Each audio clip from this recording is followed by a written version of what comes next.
We're going to review the education sector, basic and secondary school challenges, successes, and possible solutions as school is set to open in September, which is just next month. So in the studio for the conversation, we have Alfonso Manley, National Coordinator, Civil Rights Coalition. Good morning, Alfonso. Thanks for joining us. Good morning. Thanks for having me. Let's look at overall results and progress made so far. Whilst the government end is satisfied with the delivery, APC is saying these are political pass rates. What do you say? Yeah, thank you very much. So I always insist to assess the free quality education. There are parameters and it has to be data driven.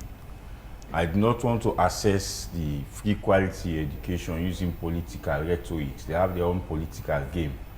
As a civil society professional, I use data-driven information to assess. And in assessing the free quality education, you go back to the education sector plan. It tells you what the ministry and government set itself to achieve. How much have we achieved in the education sector plan? What are the gaps and what are the way forward? Before the education sector plan, the sector normally what we call the education sector analysis, where we diagnose the issue.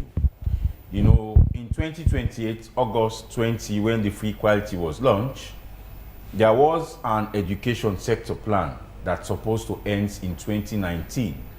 Because the government could not have a new education sector plan, so they extend the 2018 education sector plan for 1 year. So they extended it by 1 year, and we had a new plan in 2022.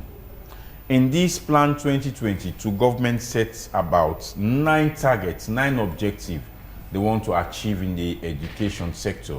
So these, we want to know what are the indicators, what are the KPIs, and we can assess the free quality education. Let's look at the first one. The first one says strengthen instructional core. Instructional core has to do with the curriculum. Yes, we have had new curriculum for ECE, that's early childhood education, the primary, the junior school, and the senior school. But what is the challenge? I can tell you for free that some of the teachers we have in school, they do not affair with the new curriculum. They've not seen the new curriculum. Some of them have not been trained in the new curriculum. We have new subjects that would not have teachers to teach. I have asked the question, let somebody show me the teacher that is teaching robotics in school. But we have robotics as a subject. We have civic as a subject. Show me the teacher that teaches civics in school. But what they've done, they have social study teacher teaching civics. That's not that's not the specific subject they went to the university or teacher training college to learn to teach. They've been trained to teach social studies and not civics. That's not their major. So when we say we want to strengthen the instructional core, yes, we have had new curriculum, new syllabus, but in rolling out and implementation of this curriculum and syllabus poses huge challenge to the education sector. Secondly is to recruit, retrain, and support excellent educators. Why we say educators? Because we have those for the ECE. We don't normally call them teachers. We call them educators, so all inclusive. Yes, we have retrained teachers based on the free education projects. But how many teachers have we retrained? If we go back to that document, we have retrained about 6,000 or more teachers for P1, P2, and in most cases some secondary teachers. We have over 90,000 teachers. Not all of them are PIN-coded, not all of them are trained and qualified, but when a survey was done going according to the annual school census, these are the teachers we have in school. So if you have about 90,000 and you train just about 6,000 to 7,000 teachers, it's a drop in the ocean. Yes, you have trained teachers, you have recruit teachers, you have reassessed teachers, but the number is not adequate to guarantee quality education. Another thing we set ourselves to this to reduce gender parity in schools. Yes, that one we have scored huge mark by having girls in both the junior school and secondary school, and in most cases primary school, accessing education. The number of girls that access education from 2018 to now, I mean, is unprecedented. That one is based on data, is data-driven information. Also, we want to have to provide a safe, healthy, and conducive environment for learning. This is the second guiding principle, and it's the most challenging one. When we say we want our kids to learn in an environment that is conducive, safe, you go to, let's look at Tawail, the school just behind AYV. Yes, the school is fenced, but look at the compound. You know, it poses risks to the children. Look at the condition of the classroom. They cannot learn in a conducive atmosphere. Yes, we have some schools that governments have fenced those schools. They have beautiful compounds. They have wash facilities. But most of the schools, again, don't have wash facility. Even when some of the schools have wash facility, they do not have regular water supply to service the wash facility. Those auxiliary staff that should take care of the compound, clean the compound, for 2 times now, government subsidy have not been paid, which means those staff have gone 8 months without salaries. Those teachers without PIN code have gone 8 months without salary. How can we ensure that our compound, the school environment, is safe, conducive for learning when those who are supposed to take care of this school environment have not been paid for 8 years? So it poses a huge challenge to the sector. Let me just run through them. Let's piggyback quickly on the pass rate, the quality of the results yet. That has become a concern to many people. Before now, for NPSC, Becker and WASC, NPS, you would have pupils that scored 400 and something. Now the pass rate, the highest rate itself. A couple of years ago, a decade or so ago, you score that number, you're probably not even in the first 10 in the country. But now those are the scores for the highest. The quality of the passes, that in itself is concerning.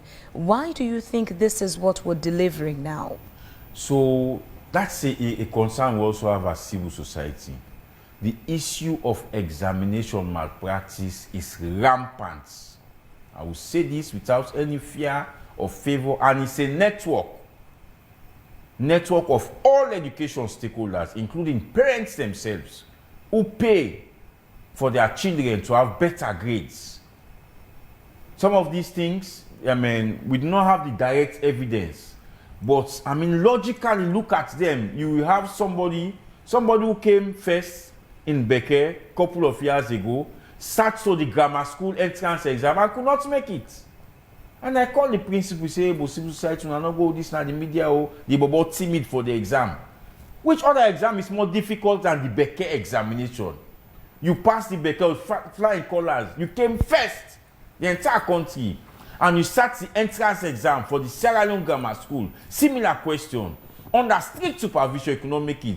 Which means the issue of our public exam is questionable. The credibility of the exam itself is questionable. Alfonso, going on that theory, you would assume that the outcome should even be better than previous years. If the malpractice is that high, you would expect that kids would score higher grades than previous years when examination malpractice was not brought to the limelight. Before now, you would have Becker, for example, pupils would get aggregate 6, some would even have 9. Nowadays, it's hard to get that number of pass. NPSC, the highest grades now run in the 300s. Before now, we would have 400 and something. So if the malpractice itself, as you're putting it, was contributing, you would assume that the malpractice would make them get better pass rates, not what we're seeing. They are having those grades. In some of the instances, their results have been seized because of collusion. They're still having those grades. They're still having the A's. This is why in recent past, the university conducted entrance examination. They're still having those grades. But because of the public are now pointing fingers on WAEC, pointing fingers at the Ministry of Basic Education, in some of the cases, they seize those results. And in an instances, we have investigated some. When the examination committee meets after examination, they release some of these results secretly without even the public knowing. So this is why in recent past, you must have heard of it, the university said, no, some of you cannot defend your A's, you cannot defend your B's. So they set entrance exam, and there were massive failures in the entrance exam. Massive failures, yes. I spoke to several lecturers in university. There were massive failure, which tells you they do not deserve some of these grades. And that's not only the fault of government. Parents themselves are involved. The schools are involved. In most cases, now I'm part of the committee the ministry sets, when they meet with Anti-Corruption Commission.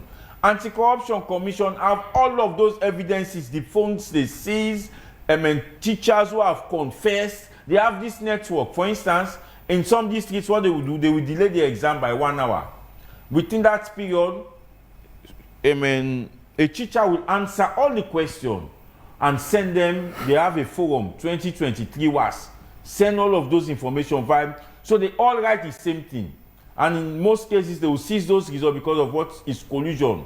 The same mistake you make Pantina, the same all school they make. The sequence you answer all questions is the sequence all of this school. So when fingers started pointing at work, people question the credibility. In some cases, when you have these 8 A's, 6 A's, they will withhold those results for further probing or questioning because they want to make sure that you deserve those grades. But I am telling you, the issue of examination malpractice is rampant and it's on the increase to the point that even some private school now, they do not actually sit to this WAEC exam. They now have this London GCO, school like Modern High, school like Hill Valley. They are no longer part of WAEC system. What do you think could be done to address this problem where we go back to a system where education is valued? The hard work to actually earn the education becomes top priority, not a shortcut to make it. It's education governance. Let's look at how education is being managed and run in school. Back then, in school, a teacher will not teach without lesson plan. No way, no way. A teacher will not teach without scheme of work. No way. And we have principals who will ensure on a weekly basis you present your scheme of work. And when you deliver those lessons in class, they will monitor you. And those inspectors who came to monitor you have the requisite qualification. They have the wherewithal to ensure they highlight those gaps before you actually received promotions in school. So in schools now, teacher teach without lesson plan. Teacher teach without scheme of work. So what happens? When they give assignments, Phoebe, you return the assignment with 2 leons. It's now 2 leons. If you return the assignment with 2 leons, it's 60. If you return the assignment with 5 leons, it's 70. If you return the assignment with 10 leons, it's 80. That tells you the people, you don't need to study, you need to pass, you need to pay to have your way through. In essence, you're saying that there is no quality in this free quality education. Yes, the quality is questionable. There's quality in some aspects, because you cannot say in totality there is no quality. Because there are excellent pupils in government and government-assisted school. Some of them are excellent. They come from home where the parents will give the extra to ensure they are excellent. We have them in school. You've said the parents would give the extra. Yep, the parents are part of education. Mr. That's why people send their kids to school, is for them to be educated. Let me make you as an example. Yes. You are here where you are now because of the contribution of your parents, not only the school. Yes. Am I saying the truth or not? Definitely. So the parents have enormous contribution to the success of their children in school. They have that responsibility. If they teach you in school, when you go back home, it is the parents who have the responsibility for say, can't you don't study? Understand, these are busy days. Your assignment. You cannot be busy for your pupils' education. What about parents who work in further places? So, these are all the issues. And leave their children with their... these are all the issues we have in education now. In the past, it was should it be not an like issue? that. Let's take an example. In the West, this parents hardly have time for their kids. This is not the West. We are discussing Sierra Leone education. This is not the West. Are you saying the parents should not work? Should not travel because of work? In the West, where we told, look at the pupils teacher ratio in the West is different. What does wherewithal mean? Let me just justify what I'm saying. In the West, pupil teacher ratio is different from here. In the West, they have all the material. In the West, teachers are adequately What stops paid. us from having all the materials? What stops us? We don't have all the resources. 2, corruption. Thirdly, now this free quality education book government supply to schools used to have run the news here where people stole those books. The case were in court. Have you heard of the verdict? Well, in the West, it's not happening. If you put book in a school 10 years, the book they send in Africa. In government and government-assisted school, you have textbooks. They will steal all of these books. They find their way to private school. If we not discuss them here word for word, we begin play diplomatic language. We cannot change the education But at the end of the system. day, it all boils down to ingrained corruption. So, deep-seated corruption if you look at the within the rank and plan, I file. was highlighting, based on the education analysis, I was highlighting the goals they set in the education sector plan. Goal 7, the objective 7, is to eliminate all form of corruption Is that in impossible? education. Let's talk about We practicality. can minimize with education governance. This is what I'm explaining.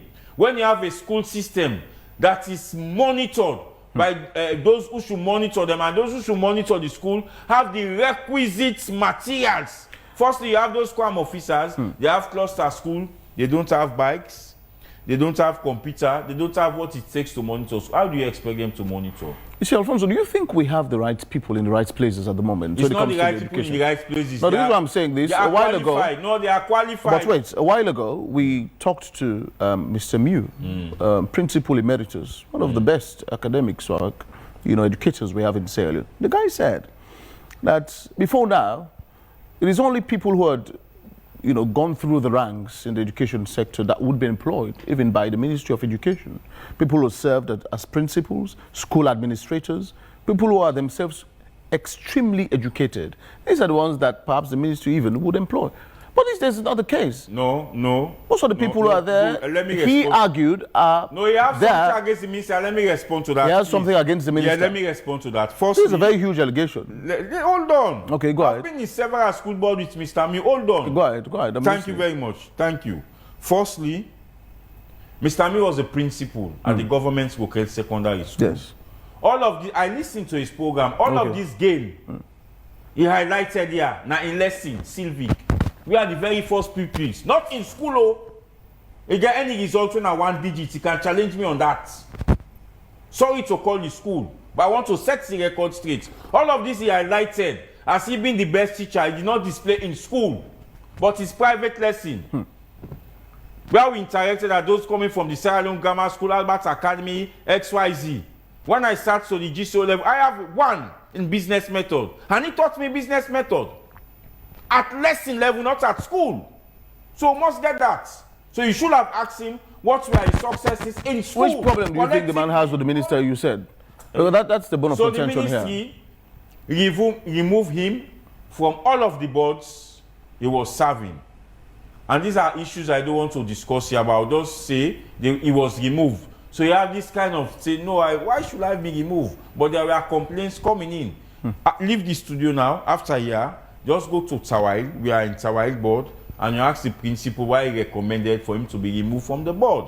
So you have this. But I'm not saying he's not an excellent teacher. I am saying all of his successes. Wouldn't you consider that as corruption in itself?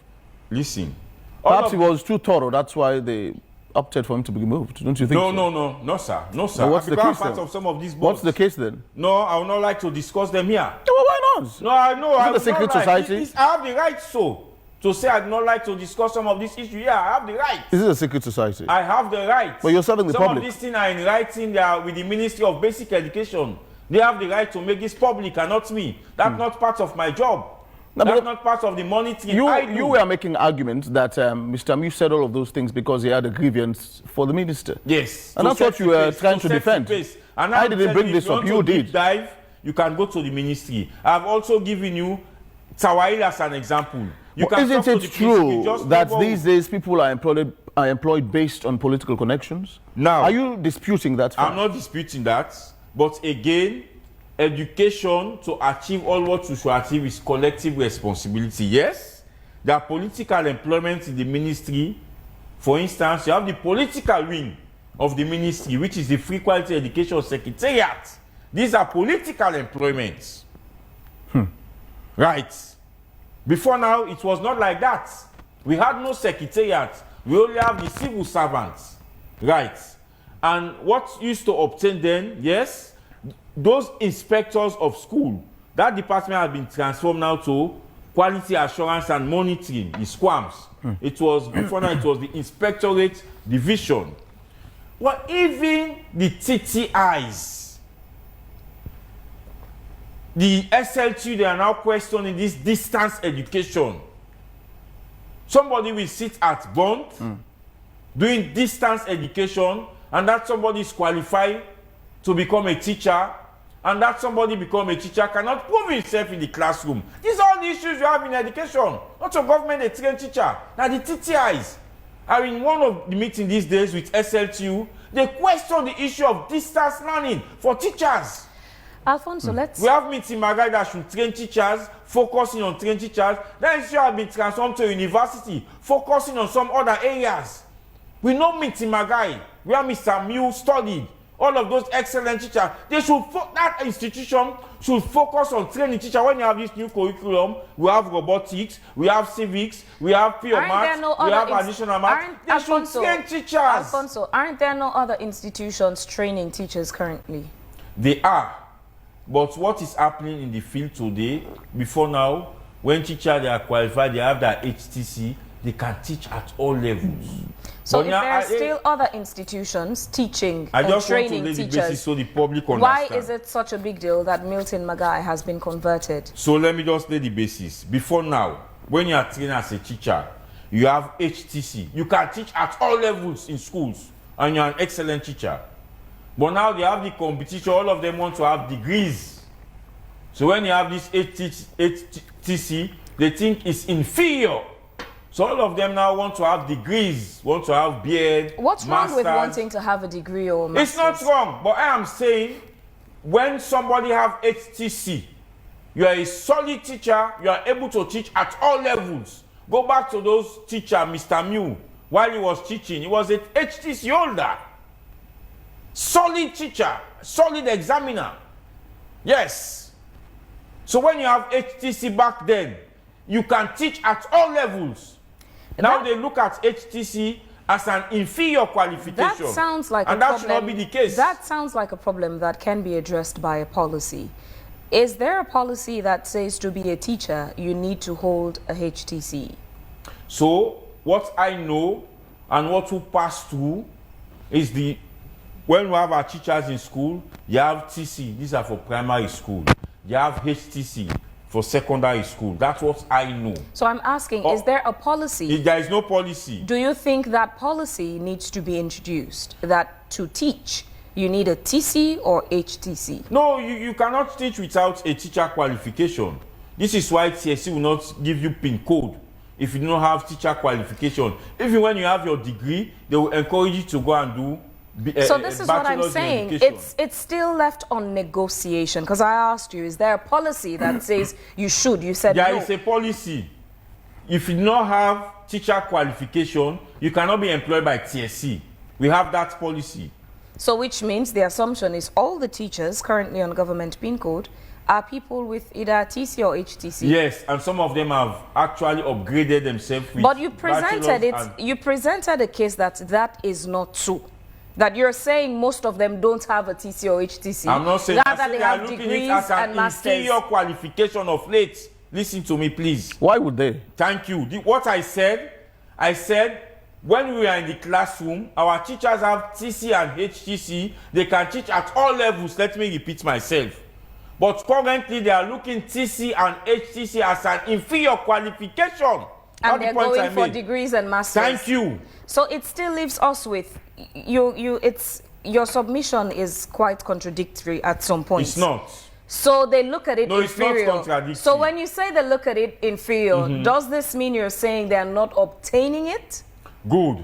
So let me make my point. Now, I mentioned distance education. No, don't go to distance. I'm talking about the TC and HTC. Yes, the inferior. Let's please stick on that for a bit. This is why people begin to question. Are you saying they're not going for TC and HTC? They are going for it, but in some of the cases, it's been questioned because of this distance education. I made mention of that. And this is coming from a very senior person at the SLTU. Recently, we have a meeting in ActionAid, you can reference ActionAid. He said that very clearly, that one of the problems they have with TC and HTC now, it is because of this distance education. He said it very clearly. And he said some of these teachers, they go to the classroom without using lesson notes, they don't prepare a scheme of work. He made it very clear. So this is the challenge. And this is where we begin to water down the system of this TC and HTC. Before now, you have to go to teacher training college. You reside in this college. They send you for teaching practice before you become a teacher. It's no longer the case. So the general assumption is that in private schools, there are better learning conditions. Teaching is much better than in public schools. But going on that theory, if that's the case, then you would expect that you would get the best results from private schools. And back on what I asked earlier, you would probably get 400 and something for NPSC and perhaps 6, 7 and the likes for Becky. But again, that is not the case. Both public and private schools, both public and private schools, with the results we see for NPSC, for Becky, and for WASC, it's not as encouraging as previous years, maybe a decade or so ago. It is not because of the teacher qualification. It is because of the condition of service. You think so? And yes. They train in the same institution. Understand that before now, teachers, they didn't have much. You ask me if I think so. Let me justify, please. Okay. Just be fair to me, please. You asked me if I think so. I said yes. Those in the private school, they all train in the same college with those in the government school. What is the difference is the condition of service and the learning environment. For instance, in government school, a principal is being paid 2.5, 3.5. Unlike private school, the government fees for primary is 10 Leone, for GSS is 50 Leones. For private school, it's over 2 or 3 million. So you're alluding to the same point I was making. You're saying in private schools... So it's not the teacher qualification, it's the condition of service Alfonso, and the environment. Alfonso, yes, so the condition of service in private schools is way better than in public the condition schools. of service. That's not the argument. The point is you would expect that. If that being the case, the private schools would even do better in examinations. But it comes down to generally in the country, public schools, private schools, when the results come out, the best results cannot be compared to best results in maybe a decade ago.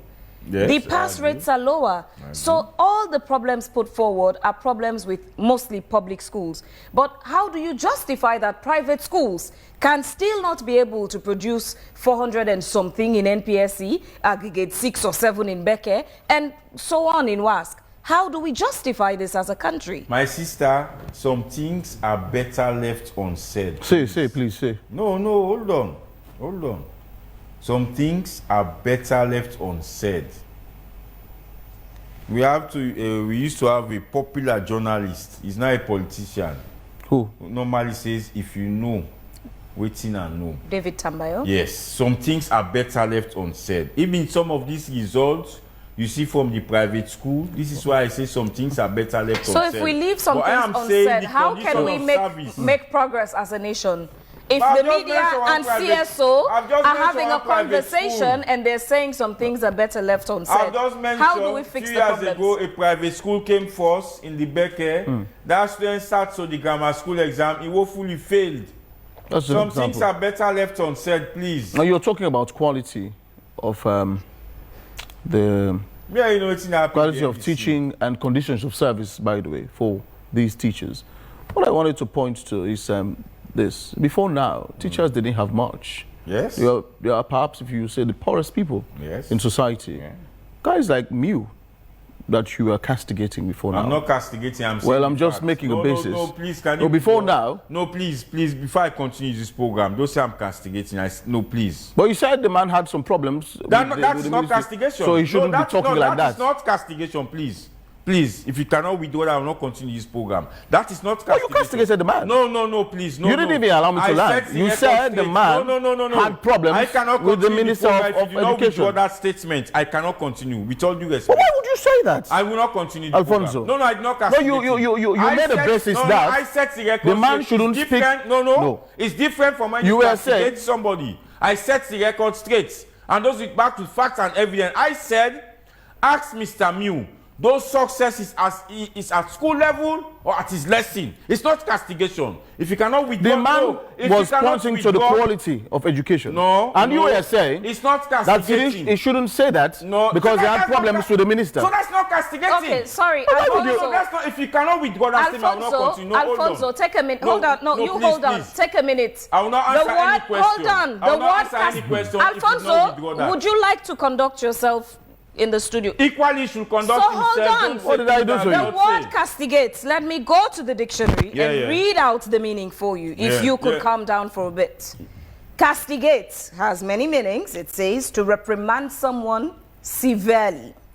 Castigate also means to punish, to scold, or criticize harshly. It has multiple meanings. I did not criticize harshly. I did not reprimand. You did criticize him. No, I did not. You said as a result I set the record straight. It's different from criticism, my brother. But you criticize. No, it is different. Isn't that criticism? No, How do you define criticism? Listen, Alfonso? you have constructive criticism. No, it doesn't matter. You are laying a basis. No, it is criticism. It's backed with evidence. Criticism is a generic term. You have constructive criticism that is backed with evidence. I can come here and criticize AYV, say, normally you start the program at 8. Of late, you do not start the program at 8. That's constructive criticism that's backed with evidence. How would you describe what you did just now? No, hold on. You asked me, I'm laying the basis. I don't want me to come to a program. You outrightly say that I castigated Mr. Mew, who taught me in school. I will not want that. That's the point I'm driving at. But actually set some records straight. So what word would you want to replace castigate with? No, what I did, the issue asked about Mr. Mew. Okay. I set some records straight to say, look, you should have asked Mr. Mew that some of these successes he spoke about, is it at school level or at his private lesson? Which word would you... No, hold on. And I went further to say, all of these successes at his private lesson, because I attended that lesson. So we remember all you said. What I'm asking is, what word would you rather replace Mr. castigate with? Brother, So which word would you rather replace castigate with? You should have said, when you spoke about Mr. Mew, I set some records straight. Okay, assuming that's a statement. You set records straight. Yes. Let's go ahead with the conversation. Mr. Jones. Okay, you set the record straight. Thank you very much. I'm replacing that with the word castigate. Mr. Mew, he was my teacher in school. I will not come here and castigate him. I will not do that. But Mr. Mew taught me to be independent, to have my own views in public. And this is what I'm doing. I'm exhibiting what he taught me in school. Even when you said he has reasons why they removed him from these boards? I'm a liberal man. That's what he taught me, to be a liberal person in society. Would you consider Mr. Mew being liberal? Yes. He's been liberal. Is he liberal? He's liberal, but it is not right at all times. Okay, Alfonso, just so we don't get distracted from the main focus of the conversation, which is education. Let's come back. Let's come back to what I was saying. Yeah. I said before now, teachers didn't have much. Yes. They were very poor. Yeah. People like Mr. Mew, I'm referencing him again, the man whom you admire so much. Yes. Yeah. Now, it's different now. There are a lot of incentives for teachers these days, albeit that the pay is very low. But people are not having much. What are these incentives? Salary, for example. How much were people being paid in the 90s? Let's be fair. And what was the inflation rate by then? Let's be fair. How much were they being paid? Mr. Mew even said it is the satisfaction, the gratification you get for teaching people. But not and the quality. The economic situation back then to now. Listen, teaching, just like lawyering, just like journalism, these are honorable professions. Yeah. You are not forced to become a teacher. Sure. If you know you want to make money, you want to get rich overnight, you're not being scolded or being tied and dragged into teaching profession. No. The people who are there should be there by their own volition. Yeah. Should be there by, the insatiable quest to make difference in society, to train the next generation of leaders in the country. Yes. That's why you teach. Yes. Internal gratification, peace and satisfaction. It's not about wealth. Yeah. So that's the case I'm making. If before now people were gratified, teachers, look, people like Lashite. These guys are... No, I'm making a point. You said that the remuneration for these people at government schools is low, and that the conditions of service are dangerous. Yes. While I agree with you, understand that before now, it was worse. Okay, good. Now you mentioned Mr. Mew, you mentioned Lashite. back then, most teachers used to stay in their family homes. Back then, they pay less money for rent, less money for EDSA, not too many expenses. Now, let's take the government school as an example. A teacher, when you want to rent a house now, they will not even ask you for a 1 year rent. They will ask you for 2 year rent, and in most cases in dollar. Back then, that was not used to obtain, right? Secondly, the distance teacher comes to teach in a particular school, the condition of service for teacher is appalling. How do you expect a teacher to come from Waterloo to teach in a school like Government Request Secondary School, and that teacher has been paying 1.5 million? Can you compare the economic situation now to 1980? Can you? We've been unfair to the teachers. You cannot. Who is being unfair? I'm not being unfair. I'm just discussing. I'm not saying you've been unfair to the teachers based on the condition of service. You go now, most of the teachers in some areas, they cannot get decent home. They have to pay fees for them. We have a package for teachers that say if you have taught for 10 years, your pupils in university, where is that one? It's not forthcoming. So are you saying that the government lack the requisite resources to properly sponsor free quality education in Sierra Leone? That is fact. That is fact. But why is the program still ongoing? It's ongoing because the government... If they know they don't have the resources, why is the program ongoing? And we are discussing all of these problems. So it's ongoing because it was launched and the government believed in human capital development. Without funds? For instance, this is why you have the intervention of donor, like the free education project. They've received about $140 million. This is some achievement. Where are these monies? No, this is the component. You have 7 components. We've compiled this. For instance, the education sector plan, the support they received was from this project. The development of area catchment policy, where it tells you where schools should locate. The annual school census, the policy they provide for the guidance of fee subsidy, school approval. Right. The WAEC is now reviewing their act, the supporting WAEC. They've constructed 560 classrooms nationwide. These are all, but when government do not pay subsidy, it is very difficult to communicate gains. It is very difficult because you go to school, no water, those without PIN code, 8 months without salary, those auxiliary staff, 8 months without salary. So it'll be very, very difficult for you to come and say, these are the gains. Let's go back to the teacher qualification. In the education, Alfonso, I know. We feel their pain. I know you're devastated. We feel I their understand. Pain. Understand something. For you to go 8 months without salaries, you're cleaning the toilet, let's go back sweeping the compound on a daily basis. A teacher who should have become a lawyer, who should have become a doctor, you've been in the school without PIN code, 8 months without a But again, no one forced them to become a sympathy for you. Again, no one forced them to become a teacher. No one forced you, but that doesn't mean you should be treated that way. I understand. But you want to compare the West and here. This is why I told you it's different. It's America, it's not possible. The resources are there. The resources are there. So that's it. Who would you blame for lack of resources then? All of us. Who? All of us. Who sponsors education in Sierra Leone? Hold on. No, wait, who sponsors education in Sierra Leone? Is it the citizens who sponsor education? Let me answer the question. Government raise money through taxes. So you're saying because people don't pay taxes? Man, you asked me the question, let me laugh. I don't want to waste time. I'm just... Well, if you don't want to waste time, don't call me. No, let's talk. You have given the opportunity to ask Alfonso. question, and when I want to answer, you interrupt me. Alfonso, you're a nice man. Ask me a question, let the public understand. Okay, sorry, sir. Answer. Please go ahead. Continue. Thank you. Continue. In Sierra Leone, this is a country wherein every year we have the Finance Act as a way that the government raise revenue, especially those big companies. They evade tax. The institution responsible to collect our revenue. Recently, you had the ACC indicted a particular staff. Those money should have made their way to the government coffers, who diverted that money for his own personal use. The rate of corruption is high. So the money government collects is not enough. We have to say the facts. How many of you have paid your city rates? How many of us have bought taxes, local tax? How many of us pay taxes for our business? Abroad, you don't evade tax, you go to jail. Yeah, evade tax, you're walking freely on the street. It's different. So the government is constrained to raise revenue due to their own carelessness in some cases, and in some cases not taking actions. Who diverted these funds at the NRA? I mentioned a staff Was it I cannot divert NIA from where I'm not working at NIA. Well, so you see what I'm saying? So this is why I tell you these are all of the problems we have.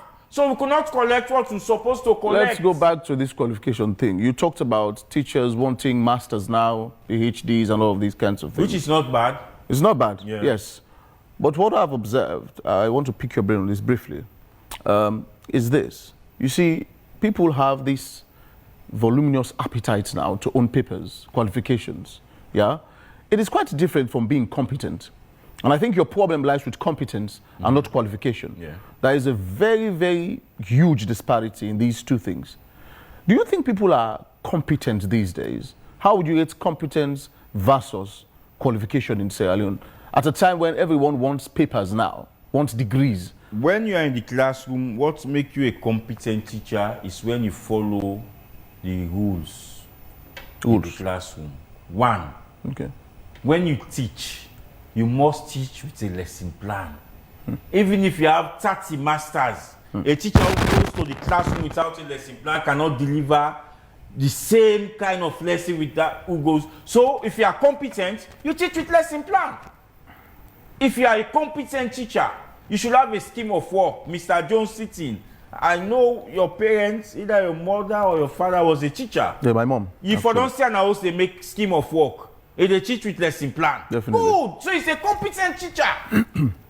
Irrespective of your qualification, if you don't follow those education governance, you are not a competent teacher. You get one thing that you don't do. No. You teach with a lesson plan that guides you. Okay. So the pupils will understand, because the lesson plan is clearly stated. You introduce the topic. Before you introduce the topic, you recap. You have guided practice. You have independent practice. You complete the lesson. You give assignments. If you follow those methods, the pupils will understand. But you go to the classroom, you give assignments. You say come with 20 loads for the assignment. Do you think that teacher is competent?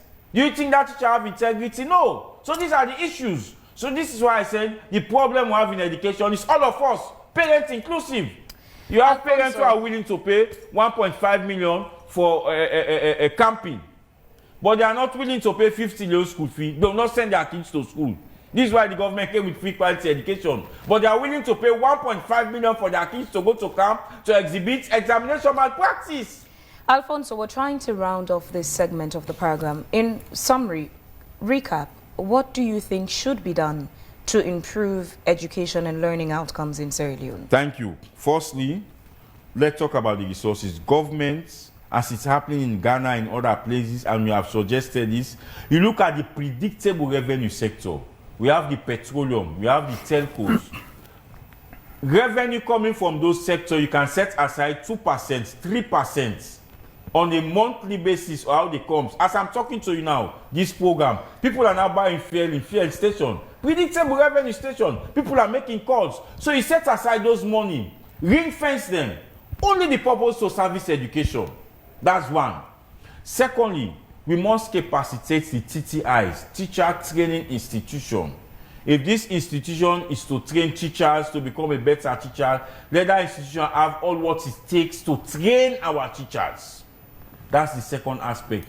Thirdly, the materials in school that you used to teach must be available. Now we have science school without lab. How do you teach chemistry, physics, biology without lab? And you want that person to be a better doctor? No lab in the school, no computer in the school, and we want principals to input their tasks. So we must equip the school to function as a school. For instance, we have moved from paper-based collection of data. So at school level, ensure that. This is the issue we have where you have 20,000 people, 50,000 people, they will not sit to the WAS. Because some of the principals, they don't have these computer skills. They give the job to IT people, they bring in people in the system that are not eligible. So let's set education governance. That's the biggest challenge we have. If we make provision for resources, we ring fence them, and we focus on education governance, we will have improved learning outcome, and this is all what we want in the education sector. Alfonso Mani, thank you very much for joining us this morning on Thanks very much for hosting me.